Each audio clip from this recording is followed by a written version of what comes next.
정신 상담을 하시는 분들의 이야기를 들어보면 상담의 70% 주제가 두려움이랍니다. 두려움과 공포의 주제가 정신과를 찾아오는 제일 많은 이유다는 것이죠. 이유도 없이 식은땀이 줄줄 흐르기도 하고 심박수가 빨라지고 그리고 마음이 초조해진다는 것이에요. 이런 분들을 검진을 하게 되면 최소 50%는 병이 없다는 것입니다. 많게는 70%까지 아무 이상이 없어요. 여러분, 왜 건강한 사람들이 아무런 이유도 없는데 그렇게 마음이 초조하고 그리고 심장이 두근거리고 알 수 없는 두려움 속에 사람들은 잡혀서 살아갈까요? 이것은 여러분 다른 것이 아닙니다. 결국 우리의 마음속에 평안을 잃어버렸다는 것입니다. 심리적 문제뿐만 아니라 실제적으로 우리가 겪고 있는 직장에서도 우리는 많은 염려와 두려움과 근심 속에서 살아갑니다. 상사와의 관계, 동료와의 관계, 서로 얽히고 설킨 인간관계 속에서 우리는 염려와 걱정으로 살아가기도 하고 삶의 경제적인 문제 때문에 건강의 문제 때문에 이루참으로 알 수 없는 많은 실질적인 물리적인 문제들 때문에도 우리는 두려워하기도 합니다. 결국 문제는 하나입니다. 우리의 조상이었던 아담과 하가 깨어버렸던 샬롬 평안의 문제입니다. 하나님과 사람과의 관계가 부수어졌기 때문에 우리에게는 평안이 사라졌다는 것입니다. 결국 우리가 이런 평안을 회복하기 위해서는 십자가의 예수를 정말 진실로 우리의 인격의 구주로서 참 구주로서 모시어드리고 그분과 늘 동행하며 사는 것이 평안을 받아 누리는 삶의 길이라는 것입니다. 그래서 그리스도인은 삶의 현장 속에서 어떠한 길에서도 십자가의 약속, 곧 하나님의 약속을 붙들어야 됩니다. 하나님의 약속은 천지가 개벽되어져도 이 온 우주가 없어져도 이런 약속의 말씀은 사라지지 않는 것이에요. 이사야는 앞으로 닥쳐올 이스라엘의 미래에 대해서 예언을 하고 있습니다. 이사야의 책은 전체 3부로 구성이 되어 있습니다. 1부는 1장부터 35장까지 되어 있어요. 이 35장까지는 하나님의 심판입니다. 이스라엘을 내가 심판하겠다. 온 열방을 심판하겠다.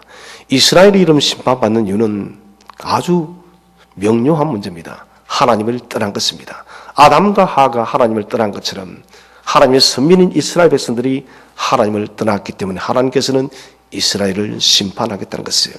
그리고 2부에서는 36장부터 38장까지 히스기야의 사건이 나오고 있습니다. 하나님은 아수르 대군이 이스라엘을 침략하였을 때 이스라엘 백성들은 절망이었습니다. 세계 최대의 제국 아수르가 엄청난 군사력을 가지고 유대를 보유했는데 어떻게 이길 수가 있겠습니까? 그런데 하나님은 단 하루뿐 만에 그들을 다 진멸시켜 버렸습니다. 이 놀라운 일을 듣고 바벨론의 사절단들이 유대를 찾아왔어요. 여러분, 그렇다면 히스기야 왕이 그 사람들에게 무엇을 말해야 되겠습니까? 그것은 하나님에 대한 자랑입니다. 이런 나의 힘이 아니고 우리 유대의 어떤 능력이 아닙니다. 이스라엘을 지키는 전능하신 하나님께서 이 아수르 대군을 단번에 다 쳐버렸다고 하나님의 은혜를 간증해야 되죠. 그런데 히스기야는 그렇게 하지를 않았어요.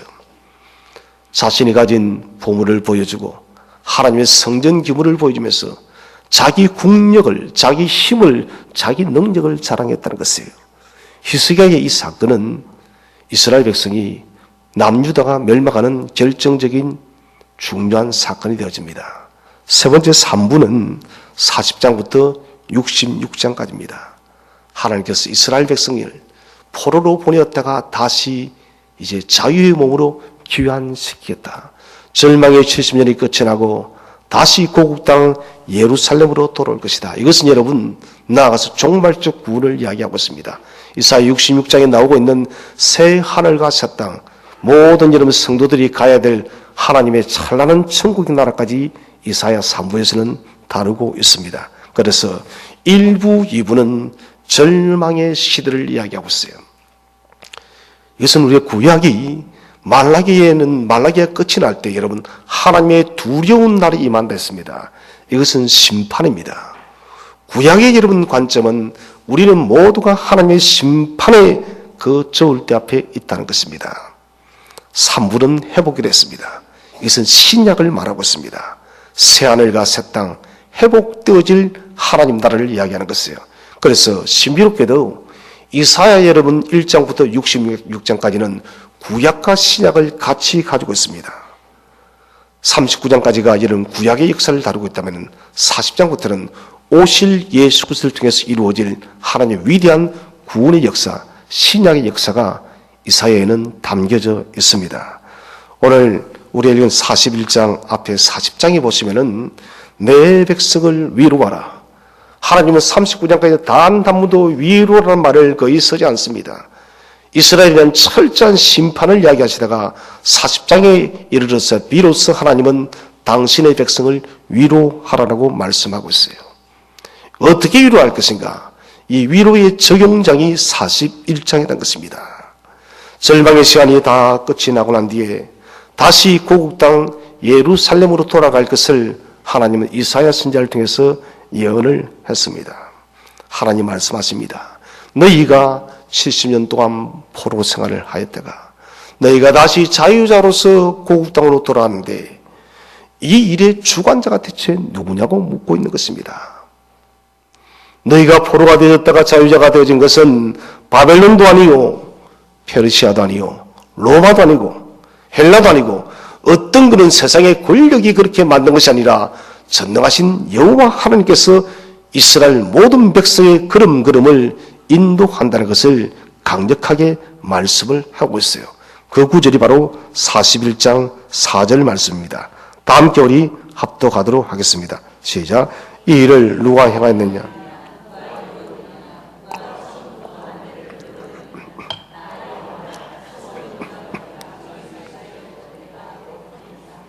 이 일을 누가 행하였느냐? 너희가 그 절망의 그 깊은 포로생활을 거쳐서 아무런 소망이 없을 때 다시는 고국 땅 예루살렘으로 돌아갈 수 없을 것이라고 그렇게 절망의 기쁨 속에 있을 때 그 절망 속에서 건져냈던 이가 대체 누구냐고 하나님은 단도직입적으로 묻고 있는 것이에요. 사람의 눈으로 볼 때는 고레스 왕이 그렇게 했던 것처럼 보였습니다. 그러나 하나님 말씀하십니다. 나의 종 고레스랍니다. 하나님은 세상의 여러분 치리자도 세상의 모든 통치자도 하나님의 손에 있다는 것입니다.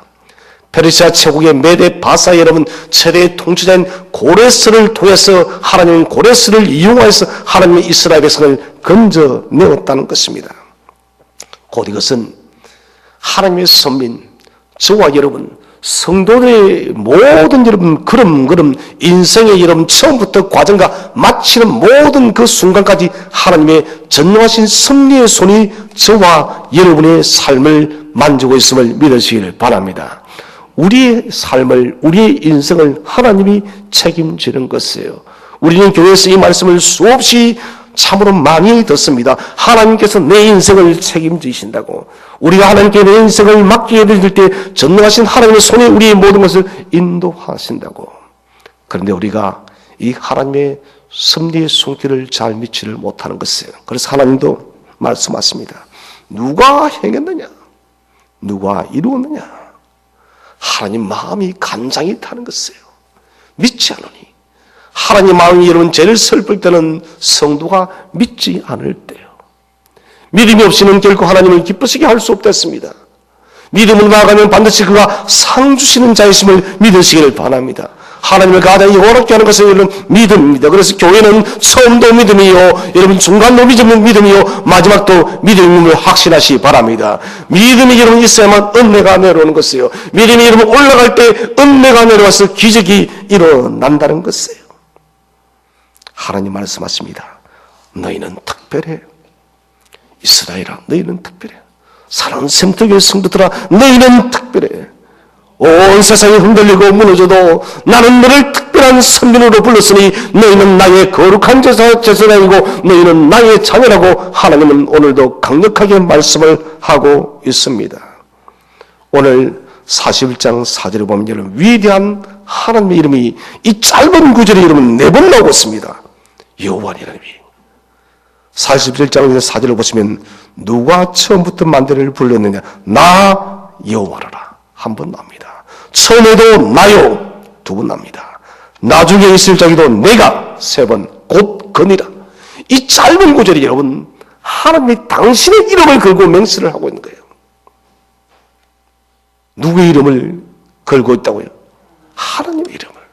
대체 이름은 저와 여러분이 무엇이건데 버려지는 그만일 것을 아무런 소망이 없는 여러분 주님의 구원의 은혜를 덧입을 수 있는 아무런 가치가 없는 저희들이 대체 무엇이건데 이 짧은 4절 9절 안에 여러분 여호와 이름을 걸고 당신은 우리를 보호하고 우리를 건지고 우리의 모든 범사의 삶을 인도하시겠다고 약속을 맹세를 하고 있다는 것이에요. 이것은 대단한 하나님의 약속입니다. 내가 내 이름을 걸어. 내가 내 이름을 걸었으니 너희는 흔들리지 말라는 것입니다. 우리가 유명한 식당을 보면은 그 주인장의 이름을 그런 것을 자주 보게 됩니다. 특히 일본에는 요리사의 이름을 많이 겁니다. 그것은 자기 이름, 그 뭡니까? 인격을 그런 것이에요. 내 인격을, 나의 이름을 걸고 나는 이 음식을 한다라고. 내가 이 음식을 잘못 들으면 내 이름이 망한다는 것입니다. 오늘 여러분 마치 하나님은 당신의 이름을 그렇게 걸고 우리에게 맹세를 하고 있어요.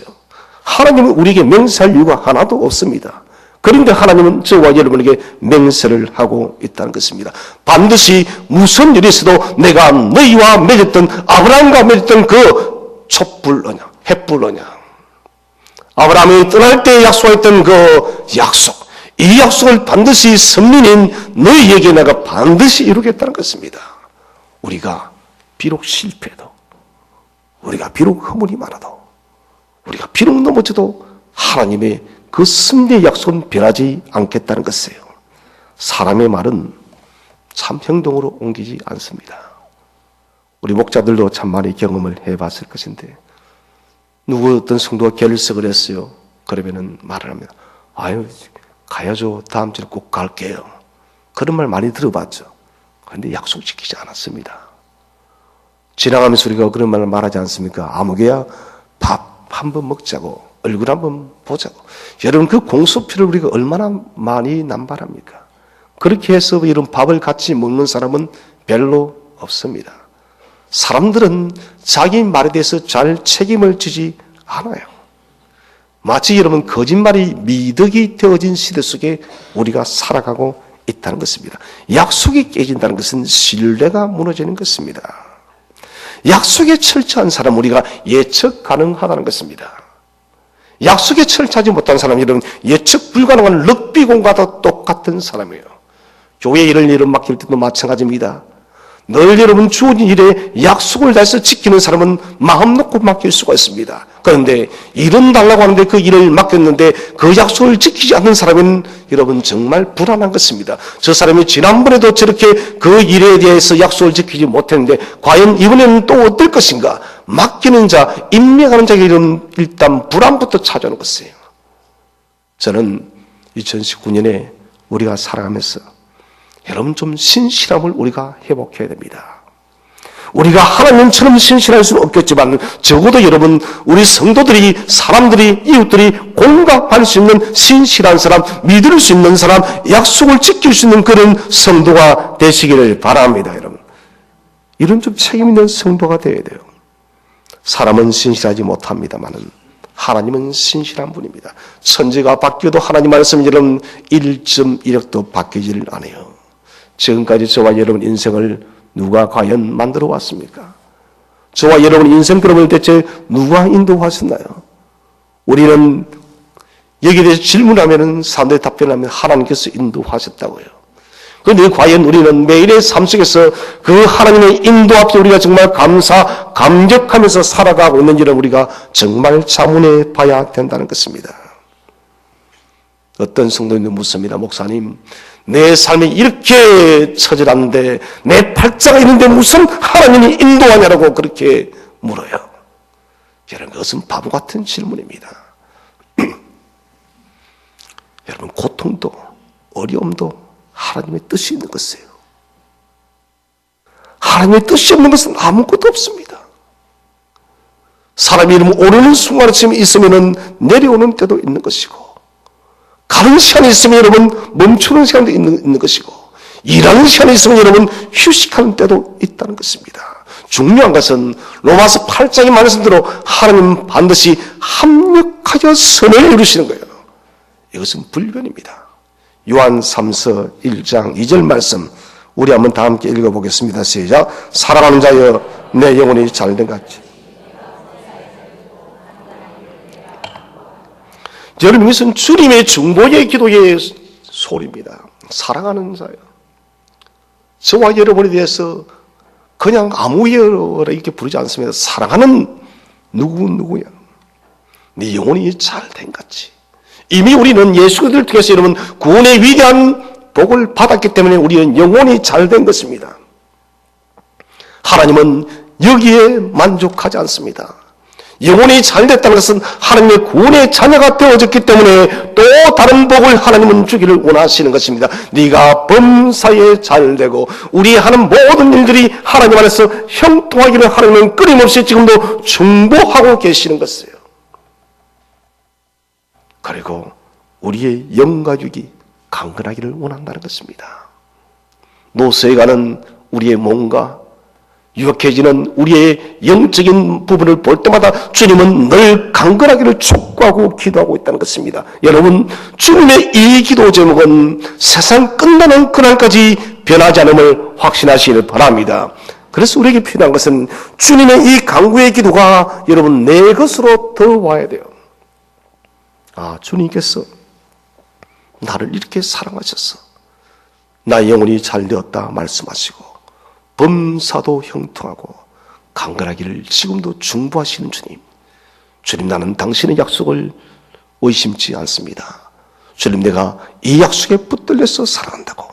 여러분, 이 약속을 오늘 하나님은 4절에서 자신의 이름을 걸고 여호와 이름을 걸고 4번씩이나 여러분 맹세를 하는 거예요. 사랑하는 성도들아, 내 이름을 걸고 네게 맹세하마. 너의 모든 인생 그러면 내가 인도해. 내가 지켜줄게. 내가 너를 이끌어가마. 너는 염려하지 말라고. 여러분, 하나님께서 하신 약속은 바뀌지 않습니다. 불변합니다. 그런데 이스라엘은 어떻게 했습니까? 5절 7절 말씀을 5절 6절 7절을 우리 다 함께 합독하도록 하겠습니다. 시작. 섬들이 보고 두려워하며 땅끝이 무서워 떨며 함께 모여와서 각기 이웃을 도우며 그 형제에 이르기를 너는 힘을 내라 하고 목공은 금장석을 경배하며 망치로 고르게 하는 자는 매질꾼을 경배하며 이르되 땜질이 잘 된다니 그가 모세를 단단히 박아 우상을 흔들리지 아니하게 하는도다. 아멘. 여러분, 섬들이 흔들리고 땅끝이 무서웠어. 여러분, 섬들이 보고 두렵고 땅끝이 무서워 온 세상이 여러분 두려움 청정한 것입니다. 미지의 세계입니다. 여러분, 두려움은 어떻게 해야 될까요? 오늘 주님께서는 4절에서 말했습니다. 이 일을 대체 누가 행했냐고. 이 말은 이 모든 필요 속에 이 지구 우주 만물의 모든 일들을 누가 이끌어가고 누가 주인이라고 묻고 있는 거예요. 그것은 바로 여호와 하나님이시란 거예요. 그러면은 이 두렵고 불안한 세상 속에서 할 것은 무엇입니까? 두렵고 여러분 떨리고 내 마음이 흐트러질 때마다 우리가 하나님을 찾으면 되는데 이스라엘은 어떻게 했습니까? 7절에 그들은 우상을 세우고 있습니다. 여러분, 우리도 이런 실수를 참 많이 범합니다. 위기에 있을수록 위태로울수록 우리가 이런 마음이 낙심되어질수록 전능하신 하나님을 찾아야 됨에도 불구하고 우리는 하나님을 떠나서 세상의 힘을 의지한다는 것입니다. 흔들리는 세상이에요. 이 세상은 지금 마지막으로 가고 있습니다. 더 많이 우리는 편하게 살려고 했지만 삶은 점점 절망의 시간으로 갈 수가 있습니다. 제가 어릴 때 하늘을 보면은 사계절이 참 특별했습니다. 봄은 정말 찬란하게 따뜻했었고, 여름은 초록이 무성하면서 짙은 뱀이 소리가 울렸고, 가을에는 말 그대로 이런 아름다운 낙엽들이 온 거리를 흩날렸고, 겨울에는 비록 남부지만 눈은 오지 않지만은 겨울에 여러분 사반 사온의 그 법칙을 그대로 느낄 수가 있었습니다. 지금은 여러분 사계절마저도 질서가 흩날리고 있습니다. 여름이 여러분 단순히 더운 것이 아니라 사람이 견딜 수 없는 정도의 폭염이 쏟아집니다. 겨울이 올해는 좀 수월했지만 여러분 정말 작년을 기억했을 것입니다. 이것은 사람이 살 수 없는 추위입니다. 옛날엔 하늘이 늘 푸르렀습니다. 그때는 우리가 봤던 것은 비가 오나 몇 도인가 덥나 춥나 이것이 일기예보인데 지금은 그게 아닙니다. 미세먼지라는 것을 이제는 매일마다 관찰합니다. 오늘 미세먼지 농도는 어떤가? 초미세먼지는 어떤가? 사람이 살 수 없는 거예요. 로마서 8장의 말씀대로 피조물도 시름하는, 피조물도 고통하는, 피조물도 이런 아파하는 그런 시대에 우리가 살고 있다는 것입니다. 과학이 이 시대에 여러분 파라다이스를 낙원을 만들어 줄 알았는데 인공지능 로봇화를 통해서 사람의 여러분 노동의 자리가 종말해가고 있습니다. 노동 자리가 없어요. 모든 것들이 인공지능과 로봇들이 측정하니 사람이 여러분 노동의 그 특권을 빼앗겨버린 것입니다. 하나님께서 아담에게 준 그 노동은 저주인 동시에 여러분 축복인 것이에요. 사람이 여러분 언제부터 늙을까요? 일할 것이 없을 때 그때 늙어가는 것입니다. 이제는 나는 일할 수 있어도 일자리가 노동자리가 사라져 간다는 것입니다. 과학이 가져줄 줄 알았던 행복지수는 여러분 차라리 그런 발달 그 이전보다 훨씬 못해졌습니다. 무엇보다도 샬롬의 지수가 여러분 제로입니다. 평강지수가 없다는 것입니다. 모두가 이런 평안한 듯 하지만은 그 감염되어 있는 두려움 속에서 떨고 있는 시대가 바로 이 시대인 것이에요. 성도들도 뭔가 환하게 웃고 있지만은 그 환한 얼굴 뒤에는 이런 두려움 속에 떨고 있는 것이에요. 샬롬의 지수가 무너졌습니다. 우리가 이런 현실에 대해서 원망과 불평에 대한 답은 없습니다. 원망과 불평은 아무리 해도 길을 제시하지를 않습니다. 이런 두렵고 떨리는 세상에서 하나님은 우리에게 답변을 주십니다. 8절 말씀을 우리 다 함께 합독하도록 하겠습니다. 시작. 그러나 나의 종 너 이스라엘아,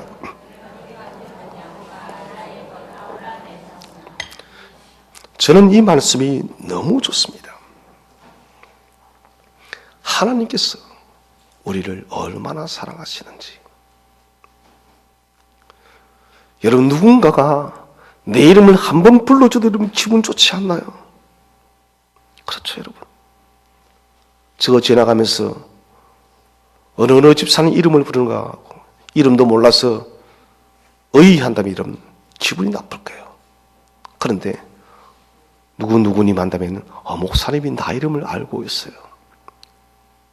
아주 유쾌한 일입니다. 하나님은 우리의 이름을 한 번 부르는 것으로 만족하는 분이 아니에요. 네 번이나 우리를 부르고 있습니다. 첫 번째, 나의 종이랍니다. 나의 종.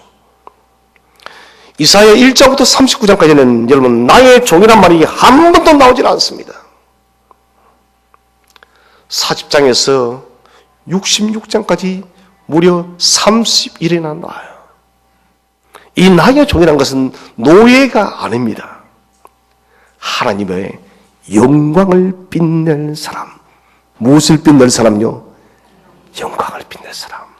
이런 세상의 영광도 여러분 빛내도 여러분 우리가 기쁜데 그 영원하신 하나님의 영광을 빛내는데 우리가 여러분 종으로 불림을 받았다는 것만큼 영광스러운 일이 대체 어디에 있겠습니까?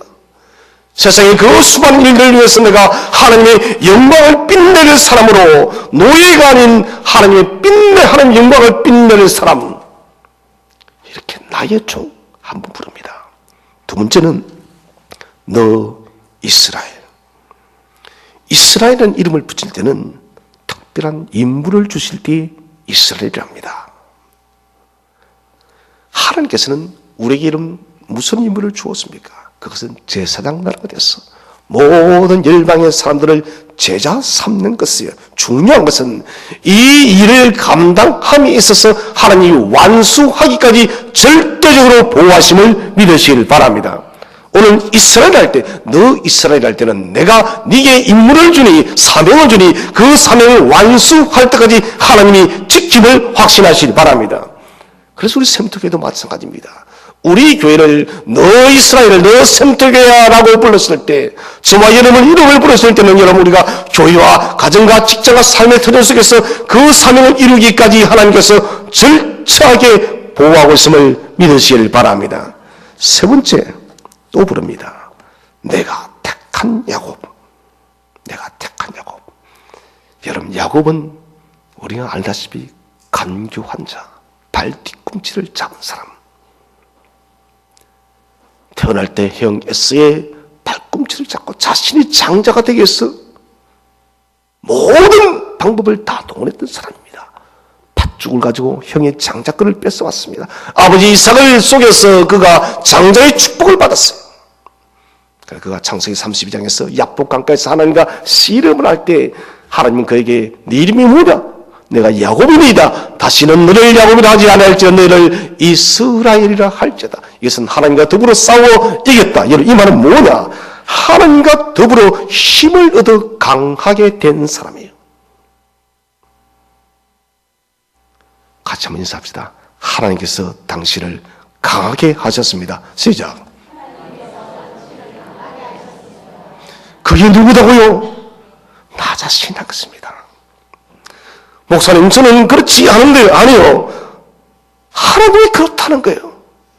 사랑은 누구냐라고 부를 때 너는 네가 약하다고 말을 했지만 내가 네게 힘을 주고 내가 네와 더불어 함께하기 때문에 너는 강한 자라고 주님은 말씀하시는 거예요. 여러분, 이 시대를 우리가 무엇으로 이기겠습니까? 하나님 주시는 강한 심장으로 우리가 이기는 것이에요. 네 번째는 나의 벗 아브라함 자손아. 나의 벗 아브라함의 자손아. 여기서 문자적으로 사랑하는 자라는 것입니다. 세상에 여러분 아름다운 말이 참 많습니다. 언젠가 설문조사를 하니까 아름다운 말에 단어 1위가 엄마더라고요. 엄마. 엄마가 저는 왜 1위가 됐을까? 그것은 다른 것이 아니라 사랑 때문에.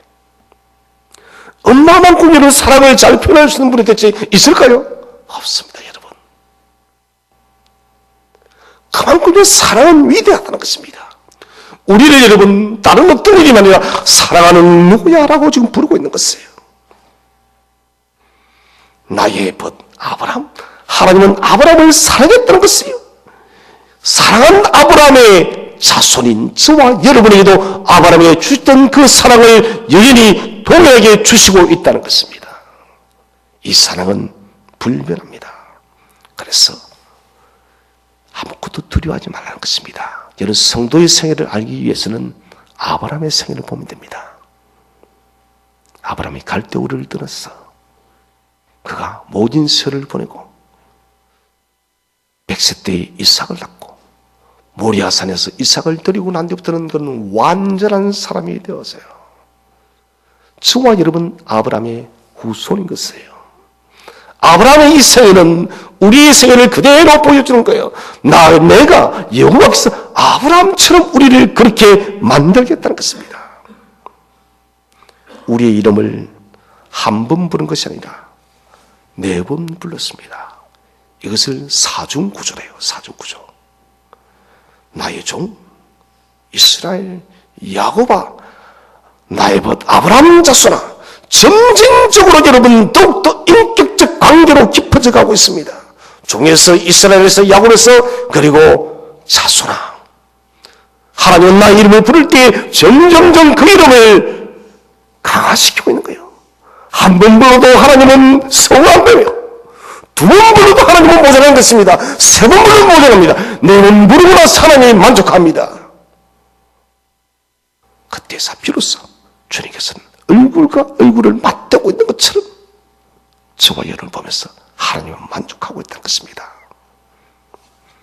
하나님은 우리에 대한 사랑이 불변하다는 것을 4번이나 저와 여러분 이름을 부르면서 우리에게 당신의 사랑을 약속하고 있다는 것입니다. 이제 우리 9절 말씀을 함께 읽어보겠습니다. 시작. 내가 땅 끝에서부터 너를 붙들며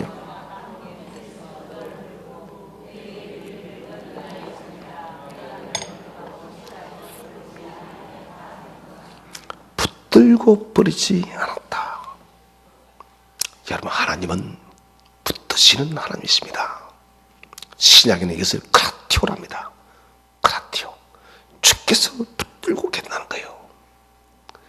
이 시대는 주님이 잡아주지 않으면 우리는 넘어집니다. 주께서 말씀하십니다. 내가 너를 붙들고 있어. 교회를 붙들고 있어. 너를 붙들고 있어. 너의 가정을 붙들고 있어. 너의 직장과 사업들을 내가 붙들고 있어.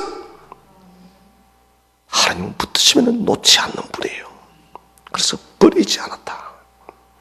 누가 바빌론의 그 고난의 70년의 세월을 보낼 동안 여러분 가장 마음이 무너진 분은 바로 우리 하나님이에요. 우리 성도들 여러분 기쁨의 낙심과 절망과 아픔 속에 있을 때 가장 고통스러워 하시는 분은 바로 우리 하나님이세요. 하나님 이스라엘을 70년 동안 붙들고 계시던 것처럼 우리가 비록 실수, 실패, 낙심하여 엎어졌어도 하나님은 누구보다 간절히 강력한 손으로 저와 여러분을 붙들고 계십니다.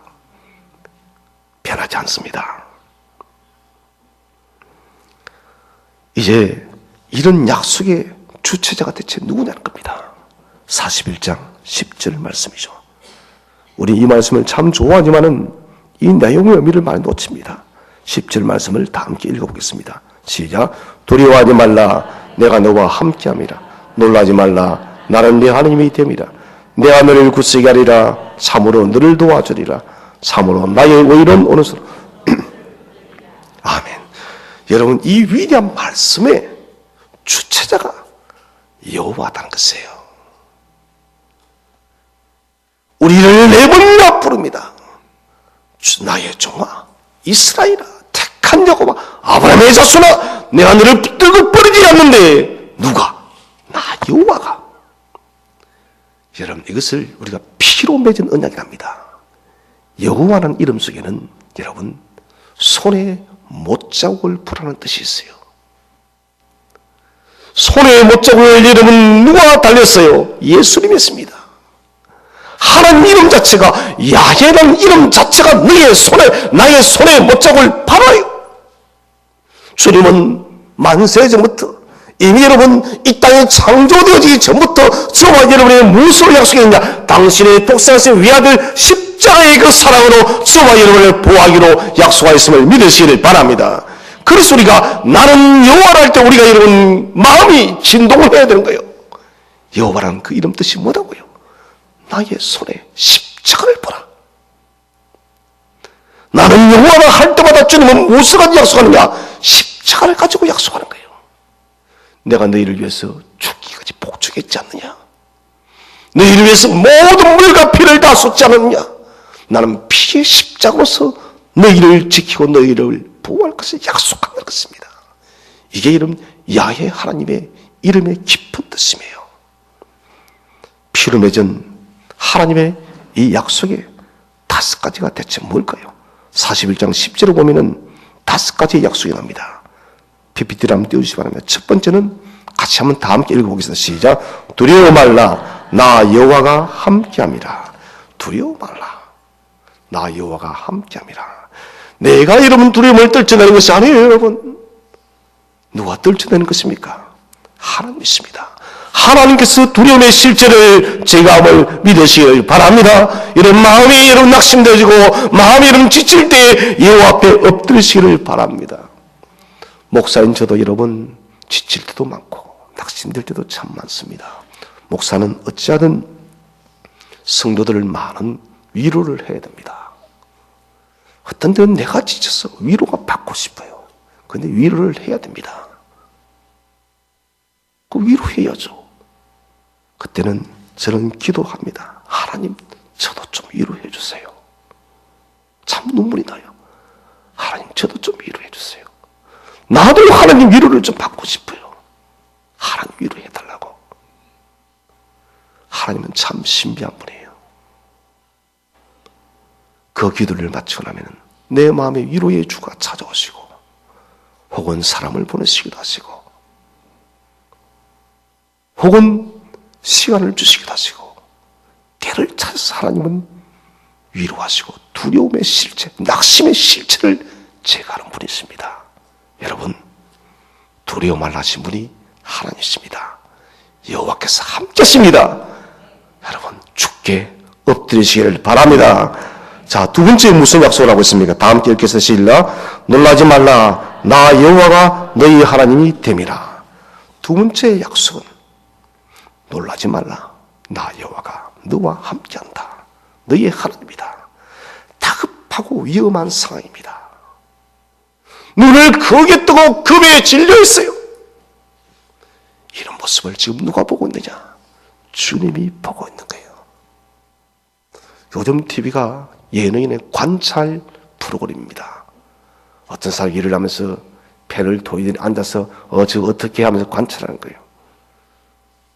우리가 여러분 혹 길을 잃은 아이의 모습을 우리가 관찰한다 칩시다. 녹화를 하고 있습니다. 그때 우리 마음이 어떨까요, 여러분? 얼마나 마음이 조마조마할까요? 여러분, 사람은 조마조마해도 그 아이를 도와줄 수 있는 것은 아닙니다, 여러분. 도와줄 수 없어요. 그런데 하나님은 우리가 여러분 겁먹고 마치 질려서 길을 잃어버린 아이처럼 우리가 인생의 길을 잃어버렸을 때 하나님은 당신께서 돈을 부릅뜨고 저와 여러분을 지키고 인도하고 세기를 줄 줄로 믿으시기 바랍니다. 이분이 우리 하나님이에요. 하나님께서 아버지가 되시겠다는 구체적인 약속입니다. 세 번째 약속은 뭡니까?